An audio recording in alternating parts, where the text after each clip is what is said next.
how many of y'all know what Audible is? I got it on my dad. He listened to one book, and he said, yeah, it's not my thing. And that's okay. You know, if you want to read it paperback. But I'm going to tell you, you can get a used copy of the 5 Love Language book for $4 plus shipping, right? And that's what it looks like right there. Gary Chapman. I don't care if you listen to it, get it on Audible and listen to it together or whatever else.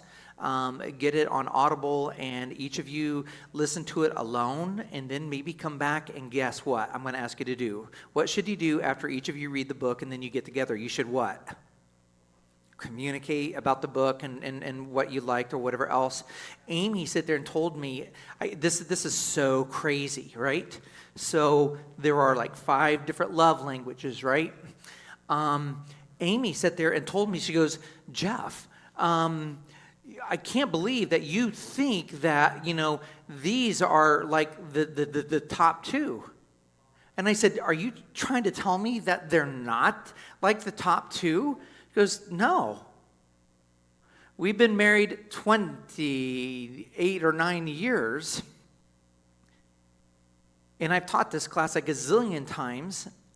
And we've each read this book, and I'm sitting there and I'm thinking that these 2 are number 1 and 2. And she said, no. Do you want to know which one? Anyone want to guess? Mom, which would you guess is the top one for Amy? Yes, for Amy. Now, I'm going to give you a hint. It's not quality time, and it's not words of affirmation. It is off the charts service. Jeff, when's the kitchen going to get done? We've been working on this for 3 years. Why are you over there at the church digging a well still? You know, why, you know, so communicate, because you may think you know and you may not know, right? This is probably the best thing in the world that I can do for you, help communicate to you. This book, or wherever the book is, the book disappeared. There's the book. Get the book, order the book. I'll buy you the book. I almost bought a bunch of books, and honestly, had we not been so busy this week, I would have probably had 5 copies and said, the first 5 couples get a free book. I'll give you the book, okay? I might have copies of the book next week. But get the book, read the book. Now, I do want to say something else. Brian, did you get it? Good. I'm so sorry that you all have to look at my very, very tan, bald head. I want to say something. In fact, I want to say a lot of things, and I don't want to get negative, okay? I don't want to get negative, but I'm like in a funk right now, and my goal is not to get real negative. Well, do you want to know what my number 1 is? Brian, I'm curious. You've known me just about as long as anybody. Which of these is my love language that I need? That I need spoken to me? Thank you, Brian. Words of affirmation are number 1, off the chart. I hate that about me.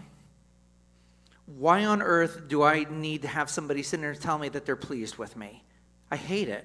I hate it. I hate it. I don't know why. I hate it. I hate it.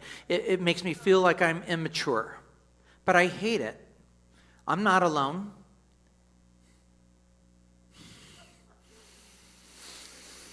But I hate it. Number 1, I hate it. Amy knows. All right.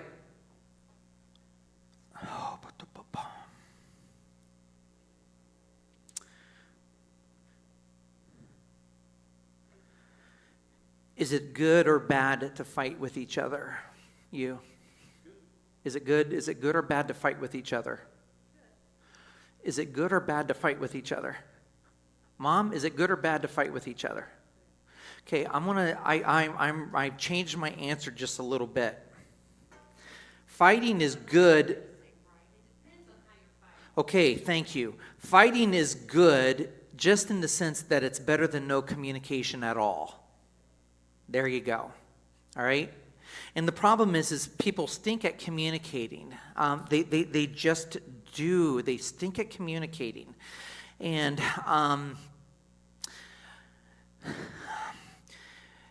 it's like that pressure cooker. Either the thing's going to blow up and get destroyed, or we're going to fight, and it's going to force us to communicate. Okay? Yes. If you don't argue and you just be quiet, it's like a mold that's going to grow and grow and grow and grow. I want good things for you guys. I want you to be able to communicate well with each other. If you don't communicate well with each other and you have to fight in order to communicate, then I would rather you fight than not communicate at all. Because if you don't communicate, if you do this stupid thing where it's like, I'm mad at you, and well, I'm mad at you too, and then you just leave and you walk away, and then when you come back, you act like nothing ever happened. The problem is it's only going to be 2 times worse the next time it shows up. It's going to be, because suddenly you're not just going to have the feelings of, I can't believe this is going on right now. You're going to have I can't believe the feelings, and I can't believe what's going on right now, and the way that I feel, and this has been going on forever, and you didn't take care of the ones before, and then suddenly, instead of a small little wave that pushes up against you, you have like a big old monsoon tidal wave that's crashing over you and then sucking you out to sea. Do you all get that? So if you need to fight, then fight. Learn how to fight well. I think if you learn how to fight well, then what will happen is you'll get more and more and more mature to the point where, you know what, we're not really fighting anymore. We're actually communicating. We're just not being nasty about it anymore. And that's called good communication. Let's talk about this for a moment. I love the fact that you're grinning. I do. I don't really like the word fight.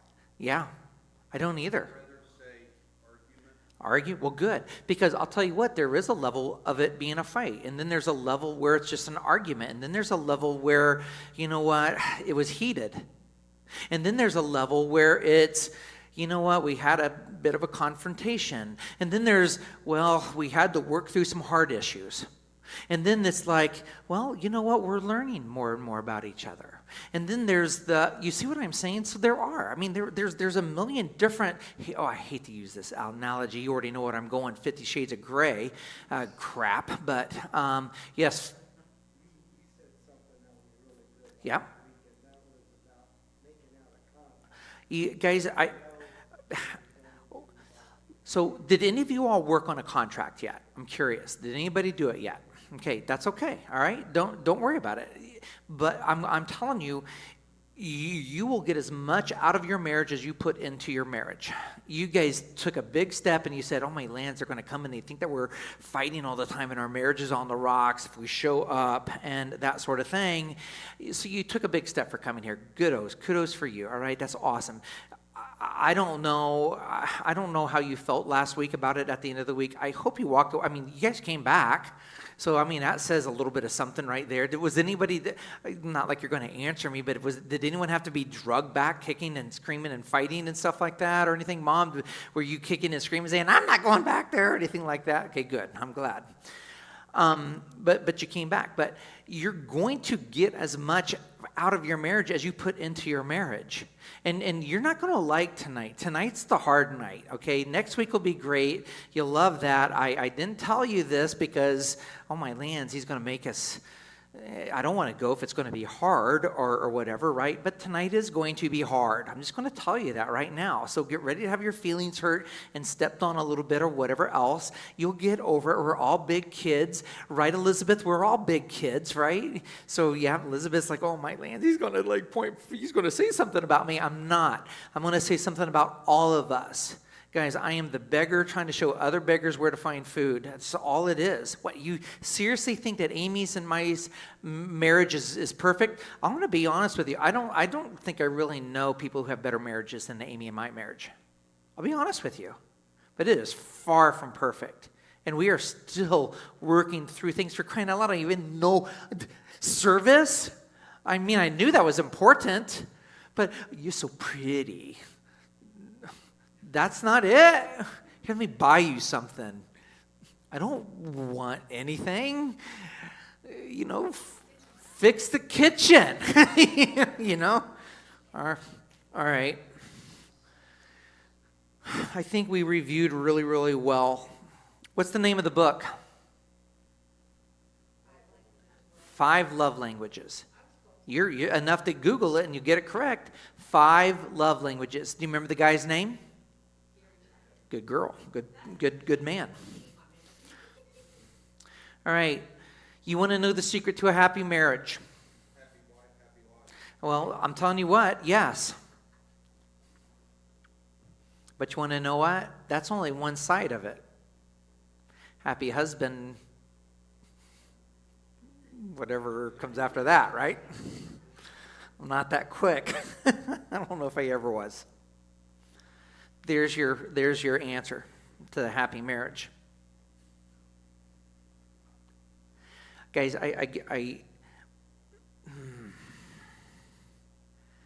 there are a couple of things that rub me so raw that I just can't see straight. I really want to be loving to people. I really want to try my best. But I'm going to tell you what, an arrogant person just kills me. Somebody who's always making it about themselves kills me. Kills me. I want to be patient. I want to be kind. I want to love, joy, peace, patience, kindness, goodness, faithfulness, gentle, and to have self-control and not allow my tongue just to...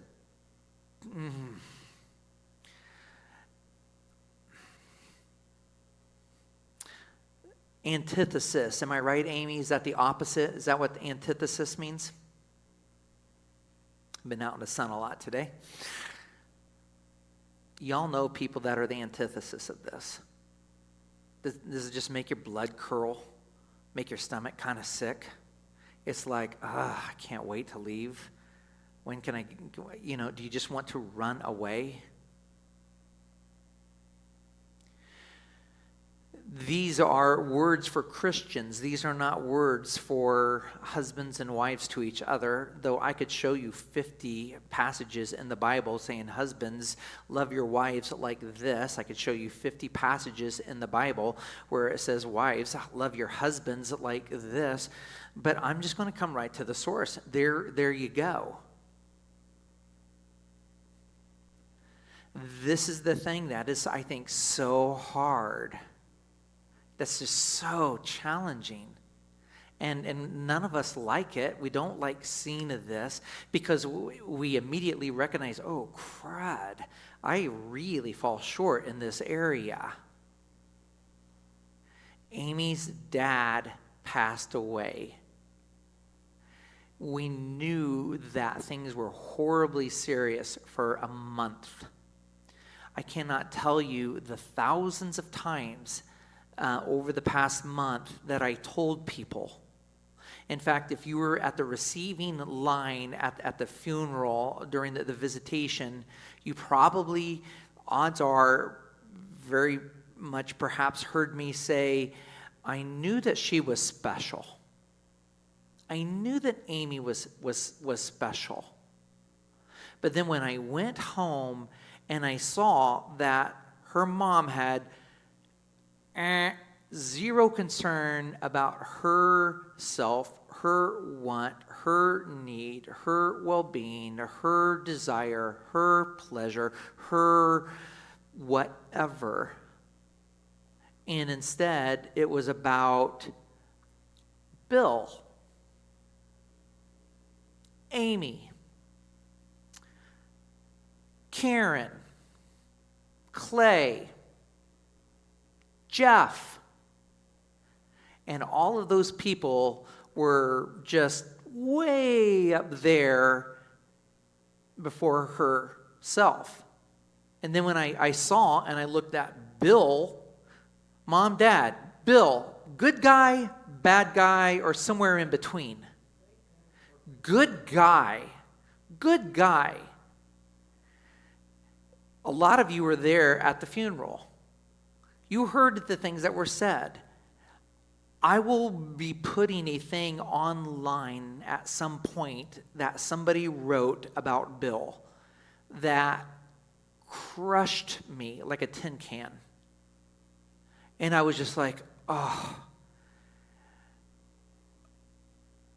to have people view me that way. Oh, to have that kind of quality. Because it was never, ever, ever about tooting his own horn, getting the attention, whatever. And I'm sure it was that way, forgive me, in the bedroom, or at dinner time, or it just never was.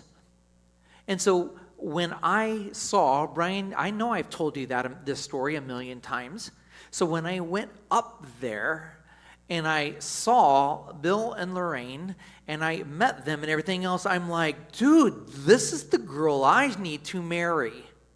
Because this is what has been displayed. This is, and do you think that my wife is that way? Do you think you've been on like 2 vacations with us now? You've known my wife. We've eaten the dinner together a gazillion times. Is my wife that way? Do you think my wife is that way? Do you think my wife is that way? She's that way. Mom, Dad, is my wife that way? Do you think that I am trying to become that way? I hate this crap inside of me. I hate it. If I could go to the doctor, I would say, don't worry about the hair on my head first. Get this crap outside of me. Get it out of me. This selfish crap. This garbage that is worse than any cancer, so that I can love people better than I do. I want it. I long for it. It's what I pray for. Oh, to be last. That's so Paul. This is Paul. It's just so Paul. I consider my life worth nothing, that I preach the word to other people. I run to the bottom of the barrel. It's not about me. It's, all this stuff. And it's so counter to the things of this world, isn't it? I mean, it's just like completely different than what we're taught in this world. We've got social media. We have to like elevate ourselves. Oh, we got this, all this stuff. I'm going to rent a car. I'm going to have them come and spray fake hair on my head. Not all the time, but I'm going to do that enough to cover that spot up. And I'm going to work out. I'm going to get my teeth whitening, little things up there and stuff. And I'm going to go. And if I'm not married, I'm going to rent me a date, and all of that stuff, so that we can just impress the living daylights out of people. I hate this stuff. It nauseates me to the absolute core. And I hate it when I see it in other people, and it kills me and it crushes me when I see it within myself.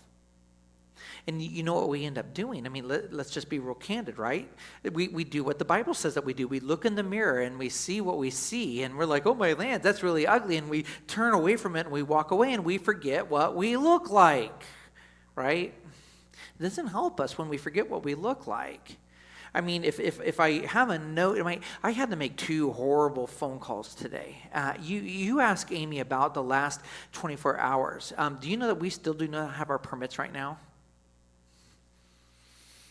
And I had to call some people and almost say, we're about ready to hire lawyers. We're about ready to lawyer up. And how do you call somebody very nicely in a Christ-like way? And I sit there and I told a couple of people, I called some people, I said, you need to pray for me right now, because in 30 minutes I'm making some phone calls and I don't need Jeff to show up. I need Christ to overpower Jeff, get Jeff out of the room, and I need to talk Jesus. And so after 30 minutes and after calling some people and saying that, I called the people, and Amy listened. And when I was done, I looked at Amy. I said, Amy, how did I do? Wow, you should call people and have them pray for you more often. And then I ended up having to make it the second of the phone calls, and I did the same thing. And this one, this was where the problem really lied, where the problem really was. And I ended up praying, and I sat there, and I think I even had something in my hand for a good little while to remind me. Just like not saying and stuff like that. When I was a child, I would say and stuff like that, and I sounded like a fool and an idiot, because every time I would close a phrase, I would say and stuff like that. And every now and again, it still crawls up, especially when I talk about how I used to do that and whatever. Then, in my sermons, you'll hear and stuff like that. And so I had to keep that in my head. Don't say stuff like that. And I had to remember, don't be a butthole. Excuse me, but let's just be real candid. Don't be a butt, And I made that second conversation. Amy, did I do well? I asked her. She said, wow, you did good, Jeff. Did good. Did good. 24/7. That's what I want. Why is this so hard? Right? So let's just look at this. Selfish ambition. What am I going to get out of it?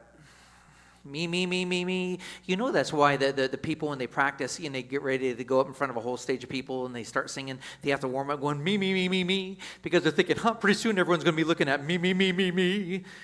Oh, my lands, Mom. Oh, my lands, Mom. Oh.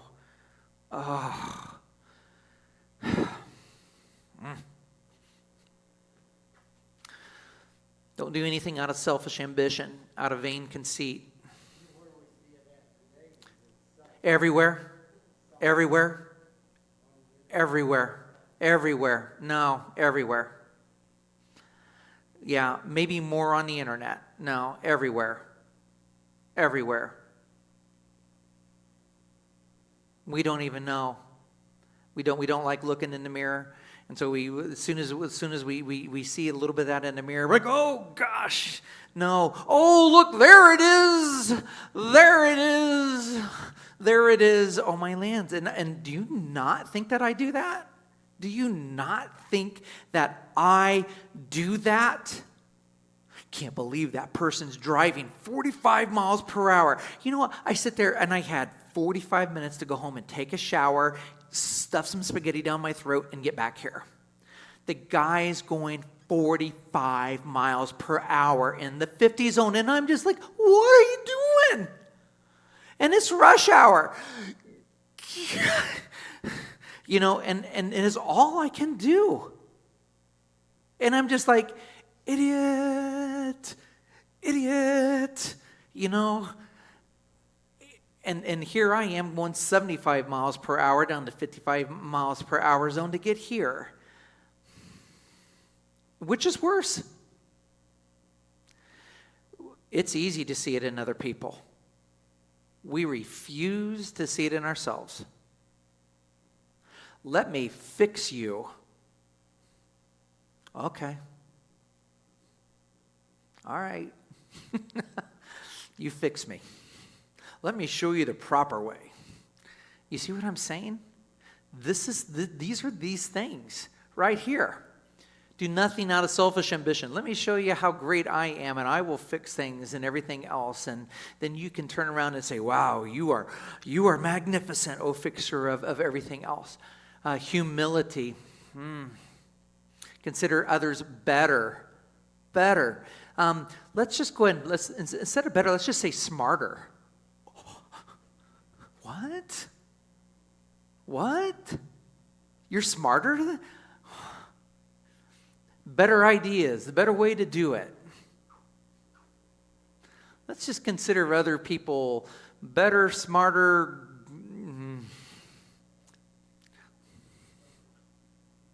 That's what love is. Brian, just beat it out of me when you see it. When it shows up, just say, Jeff, you're my brother, right? you have given me permission. I know that there's a big old 4x8 sticking out of my eye, but brother, God has something better for you than what you're doing right now.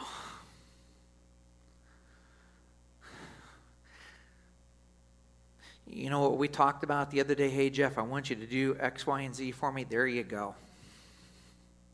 What? I'm just a fool and an idiot. What do I know? But that right there, there's the ticket. And I'll tell you what, you come and you kick my butt. And if you really mean it, I'll turn and I'll kick your butt. Okay? And our marriages will get better, and we'll learn to love people better, and everything else. You know, I'm so sick and tired of people saying, you know what, we need to go around and point out, that's what's wrong with America today. That's what's wrong in America today. That's what's wrong in America today. And instead, what we need to do is to go to those people that are doing wrong in America today and just love the daylights out of them and do this. If you do this, if this was the relationship that we had with those who are lost, you don't think this place would be absolutely filled to capacity? But we don't. We look at them and they say, oh my lands, I can't believe that you danced at the nudie bar. Oh my lands, I can't believe that you sold drugs. I can't believe that you spent the time in jail. Oh, I can't believe this and everything else. And we just look down our snotty little nose at people and we judge the living daylights out of them. Where do you see that? It doesn't say that at all. They're better than us. That's the way that we should look at it. Brian, do I do that? I don't do that. Sometimes I do. Sometimes I do. Can I like replicate and do those times more and then get rid of? That's what we want. That's when life gets good. That's when our relationships get good. We can't even do this in our marriages and in our families. How are we going to do it out there if we're not doing this in our friendships, in our marriages, in our family? Right? Told you it was going to be hard. Are you sweating? Or are you mad that you came today? You wouldn't tell me if you you wouldn't tell me if you were. I'm almost done, by the way. I don't even know what time it is. What time is it? Just out of curiosity. What is it? Wow, see, we might get done 25 minutes early. Wouldn't that be a hoot? Hey, you guys could come and help us bury up a bunch of lines and stuff and dig out some other lines if you want. Let's just keep going here. Do nothing out of selfish ambition or vain conceit, but in humility consider other people better, smarter, and more intelligent, and just a whole lot more cool than you. Each of you should look not only at your own interests, but also to the interests of others. Your attitude should be the same as Christ Jesus, who being the very nature of God, did not consider equality with God something to be grasped, but he made himself nothing, taking the very nature of a what? For crying out loud, people, just serve. Just serve each other. The bottom line is this. Amy so often puts my needs above her own. Now, if that's happening, that means my needs are being met, right?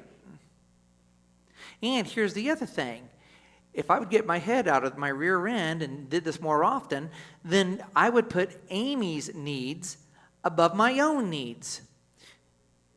And then suddenly, but here's the cool thing, and this is what you miss. This is what we often miss. So my needs are being met. Her needs are being met. And she's like, you are so awesome. You're so special. I can't believe, I just love you so much. And I'm doing the same.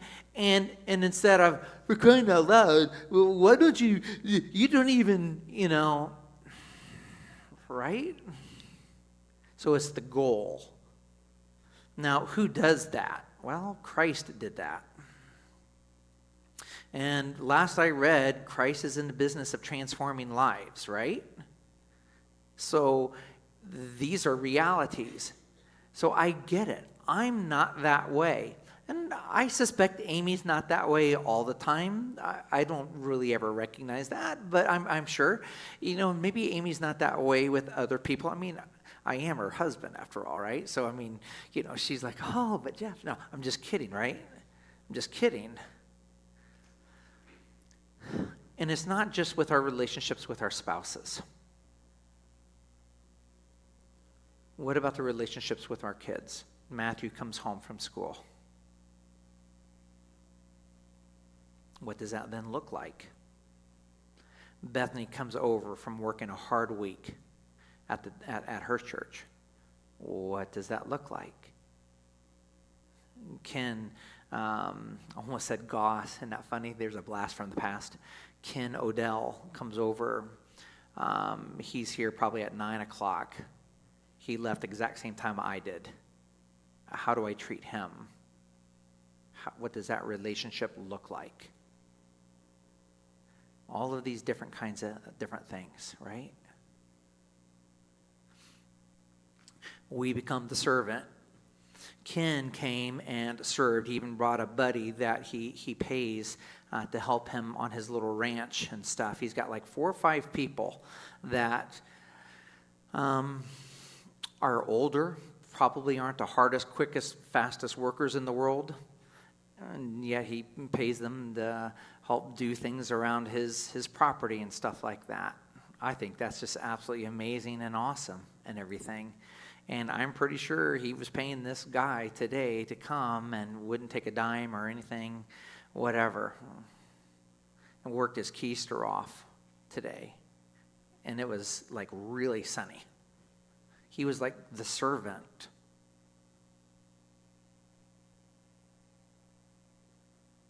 One last thing and we'll be done. People misinterpret. I can't put it on the screen for you. You'll find it. I can't even tell you where it's found. It's in John. Well, you know what? Now I'm even second. It's not in John. It's in Matthew. But anyway, it doesn't matter. You can Google it. You'll find it. And you all know the story anyway. Jesus goes to Mary and Martha's house. This is early on. This isn't when they're getting ready to heal their brother Lazarus from the dead. This is much, much, much earlier than that. When they go there and the sisters are like, oh my land, Jesus is coming. Jesus is coming. Oh, we got to get everything perfect. When have we ever had the Messiah come at our house? Right? And they wanted to what? Serve Jesus. So Jesus comes and everything else. And do you remember the story? What happened, Brian, in the story? So you have Mary and Martha, and you have Martha who's like trying to make sure the biscuits aren't getting burnt and the gravy doesn't get too thick, and no sausage or bacon, but whatever they put in there, and yeah, all of this sort of stuff. And what's Mary doing? Sitting at Jesus' feet. And what did Jesus say in response to that? Mary chose what is better, and it will not be taken away from her. You're upset about all kinds of things, Martha, but there's only one thing that's needed. And she chose what's better. We don't understand that. Let me ask you this. Is Jesus sitting in the stool up there? Not figuratively. Somebody would argue, oh, but Jesus is everywhere. Okay, let's just not go in that direction, okay? Jesus is, I tell you what, Jesus was there for a time and a period, 2 years, 8 months, 9 months, something along that, just shy of 3 years, right? And Jesus was there. And the thing of it is, he was going to be taken away from them. And so it was good for Mary to sit at Jesus' feet. The thing of it is we can learn about Jesus. We take time to learn about Jesus. We take time to worship or whatever else. But some people just sit there and they say all the time, I need to go and learn about Jesus and read about Jesus. In fact, I'm going to go down to, what's that? St. Meinrad's. Am I saying that right? St. Meinrad's down there near the caves, down there kind of by Louisville. What is that place? St. Meinrad? We went there in seminary. We went there and spent 3 days hanging out with the monks. They do 2 things. They sit quietly and pray and read the Bible, and then they go to the bar and drink. Those are the 2 things that they do. Nothing else. They don't watch TV. They don't do anything else. That's what they do. And we can sit there and say, oh, well, isn't that absolutely wonderful and everything else? You know what? I think it's really great that they can do that or whatever else. But Samuel Schumacher, who was Samuel Schumacher? A cookie for anyone who can tell me who Samuel Schumacher is. Anybody? Going once? Going twice? Amy, who is Samuel Schumacher? Say again? Nope, he's not a Mormon. He's the Alcoholics Anonymous guy. Samuel Schumacher was the Alcoholics Anonymous guy. He wrote the book, and he wrote, I think more importantly, the poem, I Stand by the Door. Samuel Schumacher, I Stand by the Door. He says, some people, I stand by the door. I'm standing by the door, and I'm walking around the door, and I'm looking for people that are outside of the door, blind, without groping hands, banging themselves, crazy, running into stuff because they're absolutely blind. And I try to say, over here, the handle's over here, and stuff like that. Thus, I stand by the door. Go in, go on in, you saints. Somebody has to go in and explore those vast areas of God's kingdom and everything else and celebrate and whatever else, but that's not my place. And the truth is, sometimes I wish people would get over yourselves and come out here and help me get some of these people to walk through the door. I can't put their hand on the latch, but I can sit there and I can tell them that latch is only going to open to their hand, to their touch. It only opens when they want to reach out and grab it. And so I stand at the door. Google it. It's a beautiful poem. It's a beautiful poem. Samuel Schumacher, I stand by the door. Samuel Schumacher did not think himself any better than the people that he was helping. If you know Samuel Schumacher, Alcoholics Anonymous, the billions of books and the things that he wrote and everything else, one of the main reasons why he was so effective was because he wasn't selfish. He wasn't about going deep into these vast places. He was about helping people, find Christ. He didn't view himself any better, whatever. He didn't say one beggar trying to show other beggars where to find food. All of that stuff. Y'all with me, right? Y'all know what I'm saying, right? Good. Brian, guess what you get to do? You get to pray. Before you pray, what questions do you have? Let me ask you this. Look at those verses. Do you think that if those verses were applied in your life, if you could master that, do you think your marriages would be outstanding 5 times more than what they are right now? Is there anyone here that doubts that? Do you think that the church would be effective today if these things were in place in the life of the church today? Would we be effective in winning the lost? Does anybody doubt that today? If we did this with our children, but if our children saw this, you know what? They care more about me. I'm not talking about, okay, well, we'll get you the happy. No, I'm not talking about the happy meal. I'm not talking about the happy meal. I'm talking about instead of sitting there in front of the TV watching the ball game or Everybody Loves Raymond or what's the show that I like to watch now, Amy? Young Sheldon, or whatever else. I'm on my knees praying for my kids who's at Purdue right now with a whole mess of beautiful little freshman girls running around because they're there and the rest of the student body hasn't shown up yet. And it's like, Lord, keep him safe.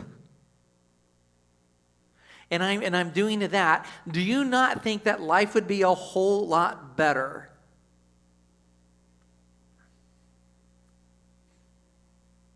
Any other comments? Any other questions? Any other pushback?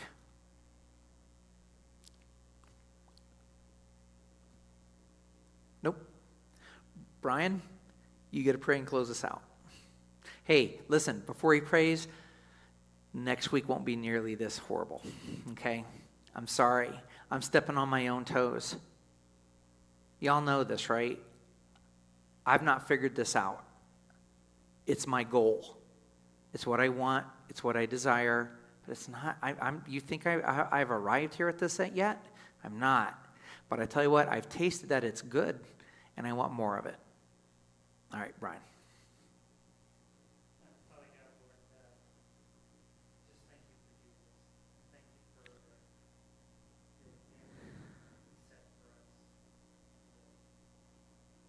The reason why you gave us marriage is to be an example of how our relationship with you is. That you gave yourself to us first. Lord, please let's give you praise. Apply it to our life. Apply it to our life. And we're not perfect. Let us strive to be better than we are. Be with the people at home that are listening. Help them understand the words that you're talking about today. Lord, just keep us safe. Bring us back on Sunday to worship. Amen. Thank you. You guys are great. Sorry that I'm grumpy. At some point, I'll get over it. Okay. All right. All right. God bless you guys. One more week of this. It'll be a good one, okay? It'll be more like last week. All right.